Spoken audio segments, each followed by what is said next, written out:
আসসালামু আলাইকুম, সবাইকে স্কুল ম্যাথমেটিক্স ইউটিউব চ্যানেলে আবারও স্বাগতম। আমি আছি তানজিম হোসেন ঐশী। আজকে আমি আলোচনা করব ইউনিট 2 এর লেসন 4 হুইল অফ সাইক্লোন। চলো শুরু করা যাক। আচ্ছা, এখানে আমরা একটা ছবি দেখতে পাচ্ছি। এটা হলো যে আমাদের আজকের যে টপিকটা দ্য হুইল অফ সাইক্লোন, যেটার যে একটা প্লট বা প্রেক্ষাপট ছিল সেখানের একটা ছবি। আমরা এর সম্পর্কে বিস্তারিত পরবর্তীতে আলোচনা করব বা আমরা লেসনে দেখতে পারবো। এটা হলো আমাদের মূল গল্প।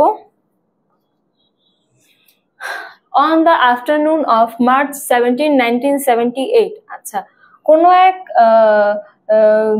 দুপুর, কোনো এক সন্ধ্যা না, বিকাল। আচ্ছা, আফটারনুন মানে বিকাল, কোন এক বিকাল। কোনটা সেটা? 1978 সালে 17 মার্চে।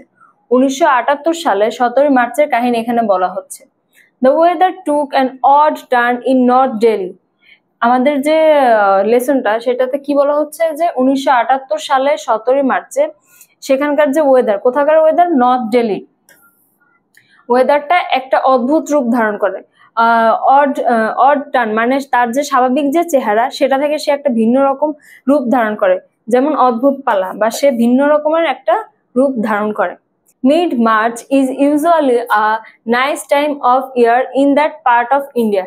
কি বলেছে? এই যে নর্থ দিল্লির যে পার্টটা, সেইখানে মার্চের যে মধ্যবর্তী সময়, হয়তোবা 14-15 তারিখ বা 14-15 থেকে 25 তারিখ পর্যন্ত যে সময়টা, সেই সময়টা খুব সাধারণত একটা ভালো সময় বলে গণ্য করা হয়। সেখানকার ওয়েদার, বিশেষ করে এটা ওয়েদার কথা যেহেতু বলা হচ্ছে, সেখানকার ওয়েদারটা সাধারণত ভালো থাকে। The chill of winter is gone, মানে চিল অফ উইন্টার, উইন্টারের যে ঠান্ডা ঠান্ডা আবহাওয়াটা সেটা অনেকটা চলে যায়। and the blazing heat of summer is yet to come. blazing মানে হলো তপ্ত দুপুর, blazing heat, এটা সম্পর্কে আমি এখানে লিখেছি গনগনে, বা একদম আমরা শীত গ্রীষ্মকাল বলতে তো বুঝি যে একদম অনেক গরম ভাপ ওঠা বা একদম উত্তপ্ত অবস্থা, সেরকম শুরু হয় না। সেটার অবস্থাটা কিরকম থাকে? উইন্টার চলে যাওয়ার পর পর এবং গ্রীষ্মকাল বা সামার শুরু হওয়ার মাঝামাঝি যে সময়টা, সেই সময়টা তখন কিন্তু গরম অনেকটা বেশি, অত বেশিও হয় না, কিন্তু সেখানে বলা হয়েছে যে সাথে উইন্টারের যে চিল চিল যে ভাইবটা সেটা কিন্তু চলে গিয়েছে, কিন্তু উত্তপ্ত যে গরম সেটা তখনও শুরু হয়নি। The sky is clear and monsoon is far away, মানে তখন আকাশ অনেক পরিষ্কার থাকে কিন্তু বৃষ্টি হবে বলেও মনে হয় না। তখন মনসুন মানে বর্ষাকাল যেটা, সেটা বহুত দূরে, বর্ষাকাল আসতে তখনও অনেক দেরি। তো এখানে 3টা সিজনের কথা একবারে বলা হয়েছে। কখন? এক হলো শীতকাল চলে যায়, শীতকাল চলে যাওয়ার পর যে আভাসটা বা আবহাওয়াটা থাকে সেরকম, আর গরম শুরু হওয়ার আগের যে আবহাওয়া সেটা, এবং তখন বর্ষা অনেক দূরে, বর্ষা আসতে বহুত দেরি। আচ্ছা, but that day dark clouds appeared, কিন্তু ওই দিন, এটা হলো গিয়ে দিল্লির স্বাভাবিক অবস্থা বা সাধারণ যে আবহাওয়া সেটা সম্পর্কে, কিন্তু ওই বিশেষ দিনটা কোনটা? মার্চের 17 তারিখ। মার্চের 17 তারিখ ডার্ক ক্লাউডস অ্যাপিয়ার্ড, কালো ঘন মেঘ আকাশে ছেয়ে যায়। সেই 17 তারিখে কালো ঘন মেঘ আকাশে ছেয়ে যায়। Suddenly and there were squalls of rain, হঠাৎ করেই কি শুরু হয়ে যায়? বৃষ্টি শুরু হয়ে যায়।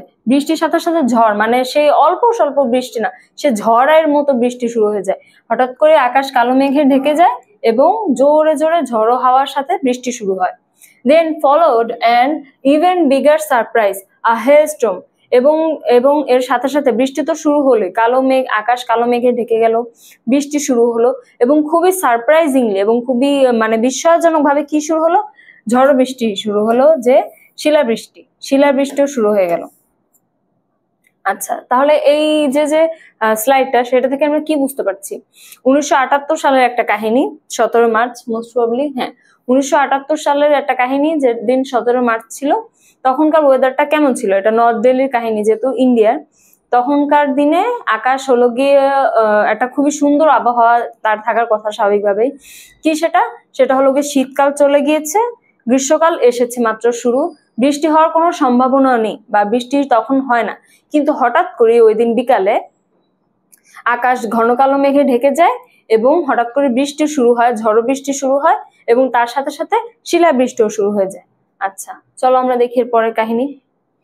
I was then studying for an MA, এই যে গল্পটা যে লোকটা বলছে সে হলো MA পড়ছিল Delhi university.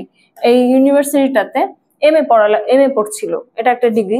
while always also working as a part-time journalist. সে পড়ালেখার পাশাপাশি একজন পার্ট-টাইম জার্নালিস্ট হিসেবেও কাজ করছিল। পড়ালেখার খরচ চালানোর জন্য হোক বা যে কোনো কারণে হোক সে একজন সাংবাদিক এবং সাংবাদিকতার কাজ করছিল। When the hailstorm broke, I was in a library. যখন এই শিলাবৃষ্টিটা শুরু হলো আমি তখন লাইব্রেরিতে ছিলাম, মানে যে গল্প বলছে সে তখন লাইব্রেরিতে ছিলেন।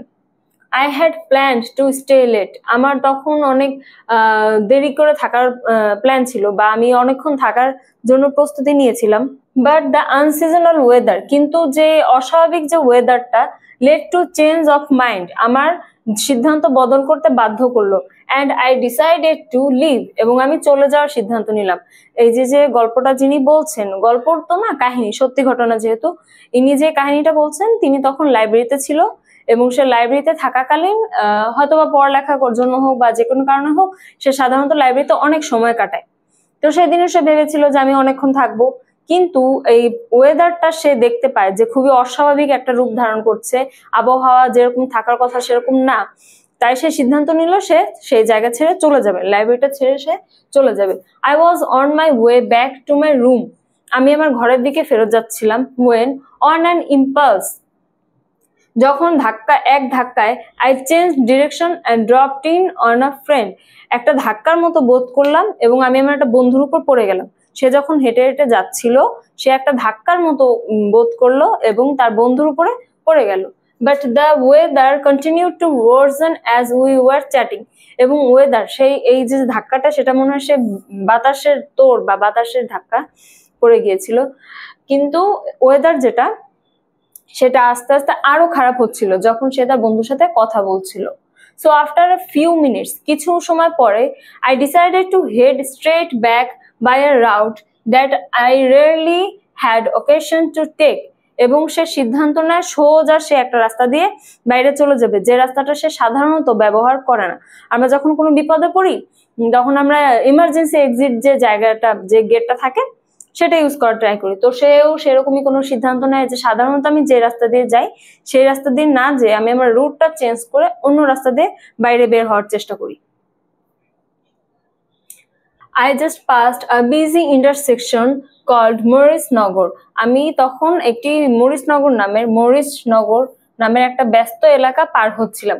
When I heard a rumbling sound somewhere above, আমি যখন এই এলাকাটা পার হচ্ছিলাম, খুবই ব্যস্ত নগরী মরিসনগর, আমি খুবই এক ধরনের গর্জনের মতো শব্দ শুনতে পাই উপরের দিকে কোথাও। গ্ল্যান্সিং ওভার মাই শোল্ডার, আমি আমার ঘাড় ঘুরিয়ে যখন দেখি, I saw a grey tube like extrusion forming on the underside. তো সে যখন এই এলাকাটা পার হচ্ছিল সে খুবই জোরে একটা গর্জন শুনতে পায়। তো শুনতে শুনতে সে ঘাড় ঘুরিয়ে পিছনে তাকিয়ে কি দেখে, একটা গ্রে টিউব লাইক এক্সট্রুশন, একটা ধূসর টিউবের মতো একটা কোনো ধরনের জিনিস, এক ধরনের নিষ্কাশন বা কিছু পড়ছে এই ধরনের একটা কিছু দেখতে পায়। Forming on the under side of a dark cloud, একটি কালো মেঘের নিচে সে একটা টিউবের মতো কিছু দেখতে পায় যেটা ধূসর রঙের ছিল। It grew rapidly as I watched, এবং এটি আস্তে আস্তে বড় হতে থাকছিল যখন আমি তার দিকে তাকিয়েছিলাম।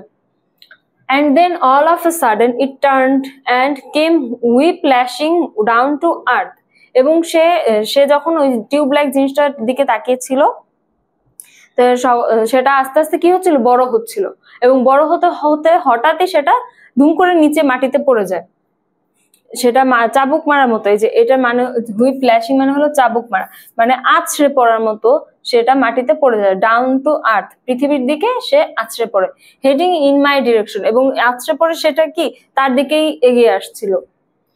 অ্যাক্রস দ্য স্ট্রিট লে আ লার্জ অ্যাডমিনিস্ট্রেটিভ বিল্ডিং, এবং ওই যেদিকে এই জিনিসটা এগিয়ে আসছিল, ঘূর্ণিঝড়ে আমরা এখানে ধরতে পারি, সেটা কোন দিকে এগিয়ে আসছিল, সেদিকে যেখানে অনেকগুলো অ্যাডমিনিস্ট্রেটিভ বিল্ডিং ছিল বা প্রশাসন ভবন ছিল। I sprinted over and headed toward what seem to be an entrance, এবং সে খুবই চিন্তিত হয়ে যায় এবং তাড়াতাড়ি খুঁজতে থাকে যে কোন দিক দিয়ে বের হওয়া যাবে। But the glass fronted doors were shut, কিন্তু কাচের যে দরজাগুলো সেগুলো ততক্ষণে বন্ধ ছিল। And a small crowd stood huddled outside, এবং মানুষজন বাইরে দাঁড়িয়ে জড়ো হয়ে দাঁড়িয়েছিল, মানুষজন বাইরে জড়ো হয়ে দাঁড়িয়েছিল। মানুষ তো কোনো অদ্ভুত জিনিস দেখলে সবাই একসাথে সেখানে যে মানে যেন একটা সেলিব্রেশনের মতো, সেটা ভালো হোক বা খারাপ হোক, ওটা নিয়ে সবাই মজা করতে বা আগ্রহী হয়ে তাকিয়ে থাকে। তো তখন তারা নিজেরাও যে বিপদে পড়তে পারে সেটা তারা মাথায় থাকে না। তো সেরকমই একটা স্মল ক্রাউডও এখানে ক্রিয়েট হয়ে যায় ওই অল্প সময়ের মধ্যে। সবাই দাঁড়িয়ে দাঁড়িয়ে বাইরে দাঁড়িয়ে দাঁড়িয়ে দেখছিল। In the shelter of an overhang, এবং এটা ওভারহ্যাং হলো একটা ঝুলন্ত জায়গা, বারান্দার মতো বা কোনো একটা বারান্দা বা লবির মতো জায়গা হবে যেখানে দাঁড়িয়ে সবাই দেখছিল। There was no room for me, সেখানে আমার জন্য কোনো জায়গা ছিল না। So I ran around to the front of the building, তাই আমি ওই জায়গাটা বাদ দিয়ে বিল্ডিং এর সামনের দিকে চলে যাই। মানে সেখানে যেখানে অনেক মানুষ ভিড় হয়ে দাঁড়িয়েছিল, কিন্তু এই যে লিখেছেন বা যিনি এই গল্পটা বলছেন, সে সেটাকে খুব একটা নিরাপদ মনে করে না যে আমিও সবার সাথে দাঁড়িয়ে জড়ো হয়ে দাঁড়িয়ে থাকি। সে কি করে, ওই জায়গা ত্যাগ করে অন্য জায়গায় দ্রুত চলে আসে। স্পটিং আ স্মল ব্যালকনি, সে খুবই ছোট্ট একটি ব্যালকনি দেখতে পায়। I jumped over the parapet, সে কি করে, সে একটা প্রাচীর, প্যারাপেট মানে হলো গিয়ে হ্যাঁ প্রাচীর, প্যারাপেট মানে প্রাচীর।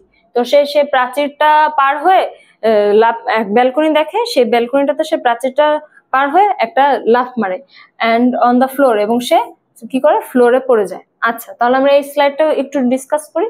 কি আছে এই স্লাইডে? সে যখন লাইব্রেরিতে থাকবে না, আগের স্লাইডে আমরা দেখেছিলাম যে হ্যাঁ, সে সিদ্ধান্ত নেয় যে সে লাইব্রেরিতে থাকবে না। লাইব্রেরিতে না থেকে সে কোথায় যাবে, মেইন বিল্ডিং এ যাবে। তো সেই বিল্ডিং এ যাওয়ার সময় সে এই যে মরিস নগর জায়গাটা, এই জায়গাটা সে পার করছিল। সে এই জায়গাটা পার করার পর সে একটা জোরে শব্দ শুনতে পায়, এবং সে জোরে শব্দ শুনতে পাওয়ার পর সে হলো গিয়ে কি করে, পিছন ঘুরে তাকায় যে আমি দেখি কি শুনলাম। তো সে আগ্রহ পিছনে তাকায়, কি দেখে, সে একটা ধূসর টিউবের মতো একটা অংশ, টিউবের মতো কোনো একটা কিছু, সেটা কি করছে, ঘুরপাক খাচ্ছে। সেটা কিসের নিচে, একটা কালো মেঘের নিচে, কালো মেঘের নিচে ঘুরপাক খাচ্ছে। এবং যতক্ষণে সে তাকায় ততক্ষণে সে দেখে যে ওই জিনিসটা আস্তে আস্তে বড় হচ্ছিল। প্রথমে তো টিউবের মতো ছিল, টিউবটা কত বড় সেটা সম্ভবত যদিও মেনশন করে নাই।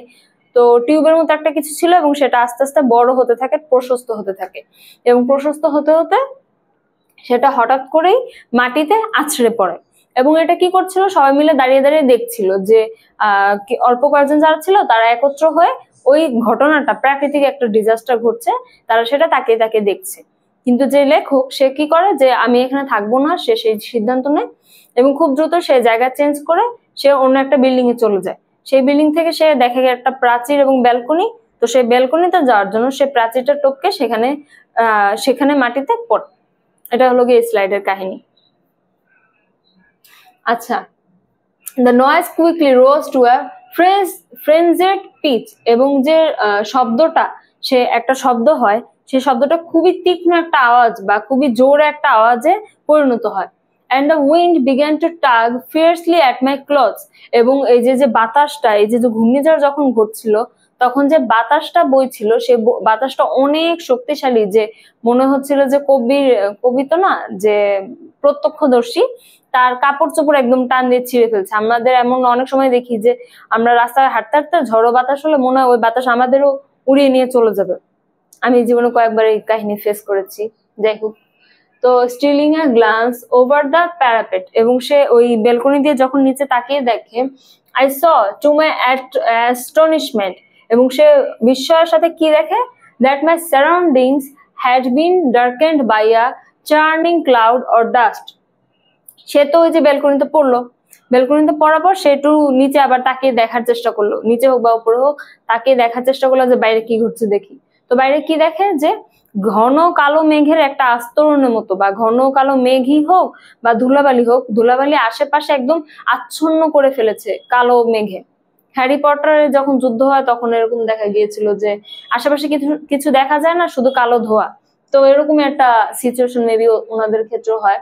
ইন দ্য ডিম glow that was shining down from above, এবং এই যে ঘন কালো মেঘে তো পুরোটা অন্ধকার হয়ে গিয়েছে, তার মধ্যেও যতটুকু আলো ছিল তার মধ্যে দেখা যায় যে I saw an extraordinary panoply of object, এবং এই যে বিভিন্ন যে আশেপাশের যে বিভিন্ন জিনিস, সেসব জিনিস একটা পুরো বর্ম বা লেয়ারে পরিণত হয়ে গেছে। কি কি ছিল সেখানে?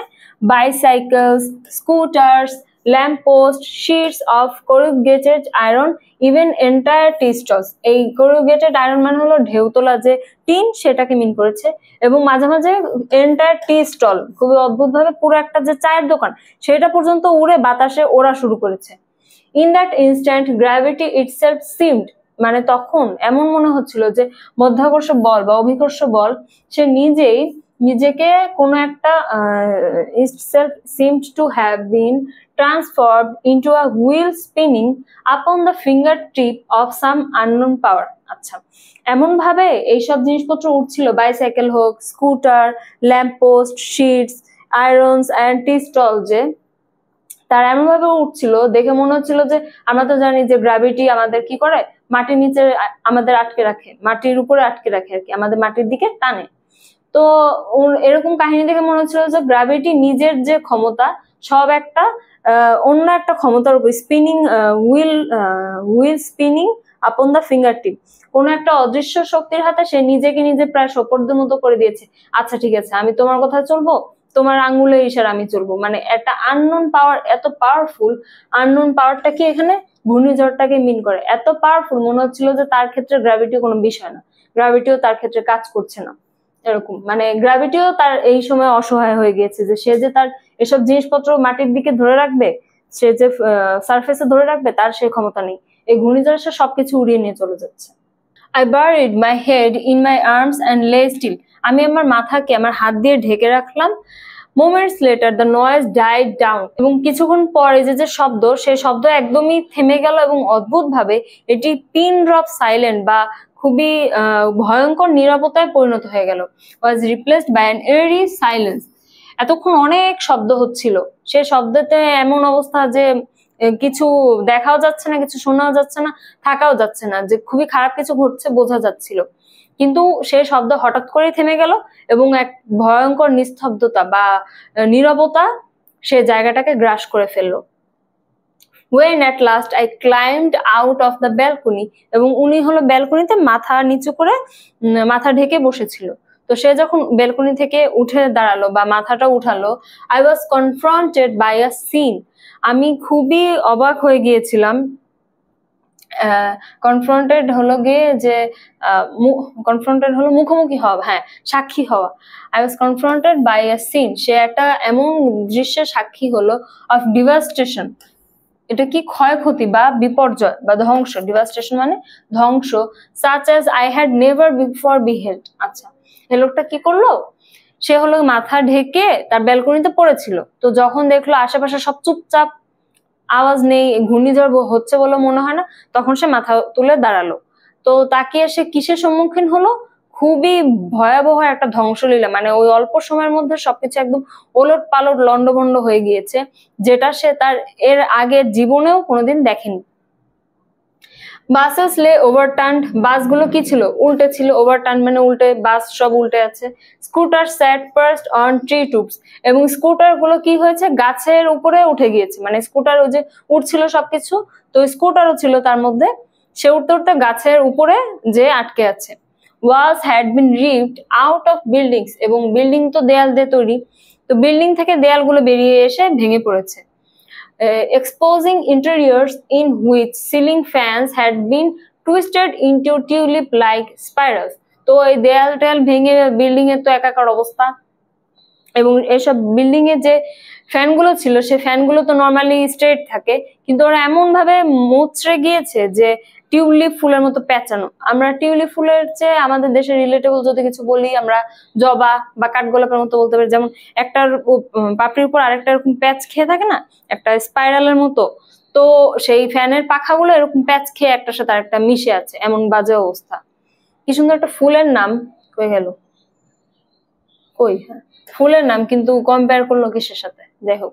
The place where I had first thought to take shelter, the glass-fronted doorway had been reduced to a jumble of jagged debris, মানে সে প্রথমে যেখানে থাকবে বলে ভেবেছিল, যে অনেকগুলো মানুষের সাথে, তো অনেক মানুষ দেখে সে ওইখান থেকে চলে এসে অন্য জায়গায় চলে আসে, তো সেইখানে যে গ্লাসের যে দরজাটা ছিল সেটা ভেঙে চুরে একদম খুবই বাজে অবস্থা, এবং এমন অবস্থা হয়ে গিয়েছে যে জাম্বল অফ জ্যাগড ডেব্রিস, সেটার অবস্থা এমন যে সে ধ্বংসস্তূপে পরিণত হয়ে গিয়েছে। এ সময় লিখিনি, আচ্ছা,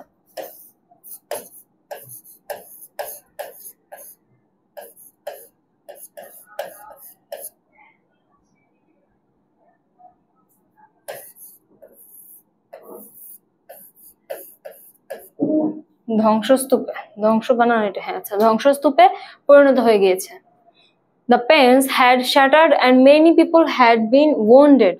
আচ্ছা, এই যে ইয়া ছিল, পেন্স মানে হলো যে ইয়া কি বলে, ফলক বা আমাদের বিভিন্ন গেটের সামনে যে লেখা থাকে না, এর বাড়ি বা কোনো কোম্পানির নাম লেখা থাকলে লেখা থাকে যে এই কোম্পানি অফ লিমিটেড।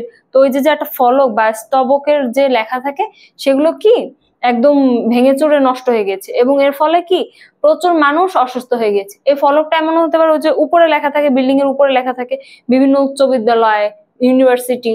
তো ওইরকমই এই যে ফলকটা, সে ফলক পড়ে অনেক মানুষ এতে আহত হয়েছে। I realized that I too would have been among the injured. তো সে কি রিয়েলাইজ করলো যে আমারও এরকম অবস্থা হতো যদি আমিও সেখানে থাকতাম। তো ওই যে মানুষজন একসাথে হয়ে জড়ো হয়ে দেখছিল, তো মনে হয় না ব্যাপারটা খুব একটা ভালো হলো তাদের জন্য, কারণ তারা প্রায় সবাই তখন ইনজুর্ড হয়। আচ্ছা, I walked away in a days. আমি খুবই বিস্ময় ভরা দৃষ্টি নিয়ে সেই জায়গাটা ছেড়ে চলে আসি। সে খুবই বিস্ময় নিয়ে বা অবাক হয়ে বা হতবাক হয়ে সে জায়গা ছেড়ে চলে আসে। আচ্ছা, এই স্লাইডটা একটু বুঝাই দিই, একটা সামারি করে ফেলি। কে ছিল সে? এটা হলো ঝড় শেষ হয়ে যাওয়ার মতো অবস্থা, শেষ হয়ে যাওয়ার পরের অবস্থা। সে তো মাথায় হাত দিয়ে নিজেকে ঢেকে বারান্দা দাঁড়িয়েছিল।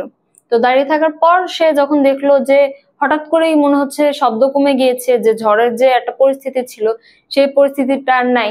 তো সে মাথা তুলে তাকায় দেখে যে খুবই অবস্থা খারাপ, একদম অল্প সময়ের মধ্যে পুরো একটা এলাকাটা একটা ধ্বংসস্তূপে পরিণত হয়ে গিয়েছে। কি কি হয়েছে সেক্ষেত্রে? ধ্বংসস্তূপে পরিণত হওয়ার কি উদাহরণ কি? বাসগুলো উল্টে যায়, এটা একে বলতে পারি। Scooter sat perched on tree tops, scooter গুলো গাছের উপর উঠে গিয়েছিল, এটা একটা জিনিস। Walls had been ripped out of buildings, walls গুলো বিল্ডিং থেকে বের হয়ে ভেঙে চুরে একদম অবস্থা খারাপ। এবং কি আরো একটা কি হয় মজার জিনিস, মজা তো না, আছে যাই হোক, আরো একটা জিনিস কি, সিলিং ফ্যান গুলো সেগুলো টিউলিপ ফুলের মতো একদম প্যাচ খেয়ে আছে, এরকম একটা অবস্থা। তো এটা আমি 4 দিতে পারি। The place where I had first thought to take shelter, the glass-fronted doorway had been reduced to a jumble of jagged debris. তো সে যে জায়গায় শেল্টার নিতে গিয়েছিল সেইখানের অবস্থাও খুবই খারাপ, যেটা একটা ফ্রেজ দিয়ে সে এক্সপ্লেন করেছে। আচ্ছা, এবং ফলকও সেখান থেকে পড়ে যায়। তাহলে আমরা দেখতে পাচ্ছি যে এখানে কতগুলো ক্ষয়ক্ষতি হয়েছে। আচ্ছা, পরের স্লাইডটা দেখি, এটা লাস্ট স্লাইড এই লেসনের। Long afterward, I am not sure exactly when or where, I hunted down the Times of India's New Delhi edition of March 18.